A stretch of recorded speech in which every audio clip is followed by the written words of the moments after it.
মাত্র তো নিজেই বলল ওই কম্পিটিশনে নাম দিতে চায় কম্পিটিশনের প্রাইজ মানির জন্য। কিন্তু সেটা আমি বাইরে থেকে শুনেছি, সেটা টাকার জন্য নয়, যেমনটা আপনি বললেন। আমার ধারণা নাম করার জন্য নয়। আমি তো বুঝতে পারছি না এই দুটো কারণ ছাড়া আর কোনো কারণ থাকতে পারে নাকি যার জন্য কম্পিটিশনে নাম দিতে চাইছে। ঠাকুর, ওই মামাটা বললো না যে লক্ষ লক্ষ লোক তাদেরকে টিভিতে দেখবে যারা গান গাইবে। এই তো দেখেছেন, বিখ্যাত হওয়ার জন্য। ওই লক্ষ লক্ষ লোকেদের মধ্যে যদি আমার মা থাকে, আমার মাও তো দেখবে, বলো। আমি তো আমার মাকে খুঁজে বের করতে পারছি না। আমার মা যদি আমাকে টিভিতে দেখে আমার কাছে চলে আসে, তাহলে তো আমি আমার মাকে খুঁজে পেয়ে যাব। আমি তো শুধু সেই জন্যই নাম দিতে চেয়েছি।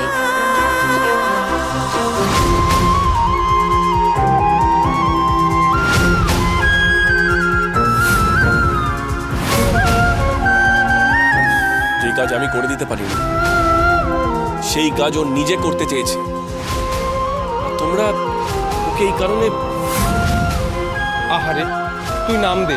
না না, আমি যাব না, আমি নাম দেব না। 100 বার নাম দিবি, তোকে যেই বারণ করুক না কেন আমি বুঝছি তুই অবশ্যই এই কম্পিটিশনে পার্টিসিপেট করবি।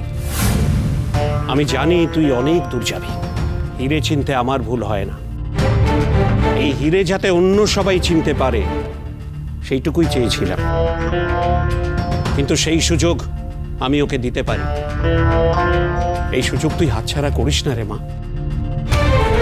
আপনি ভাববেন না, ও যাবে কম্পিটিশনে।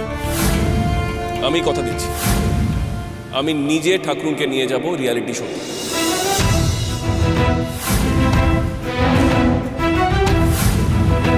তুমি নিয়ে যাবে মস্ত ডাক্তার বাবু? সত্যি?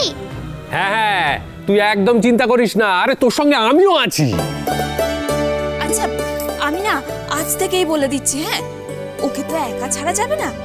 আমি শুনেছি এরকম সেলিব্রিটিদের সাথে তাদের গার্জিয়ানরাও যায়। অবশ্যই। তাহলে আমি থাকবো কিন্তু ওর সাথে, হ্যাঁ।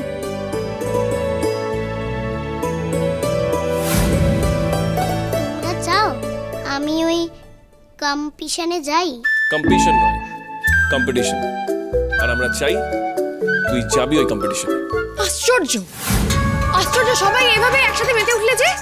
তোমরা বোধহয় ভুলে যাচ্ছ যে আমি ওই শোয়ের জাজ হব, আর আমার বাড়ির একজন সেখানে পার্টিসিপেট করবে। সেটা নিশ্চয়ই নিয়মে নেই। তাই নাকি? তুমি ওকে বাড়ির লোক বলে মনে করো নাকি?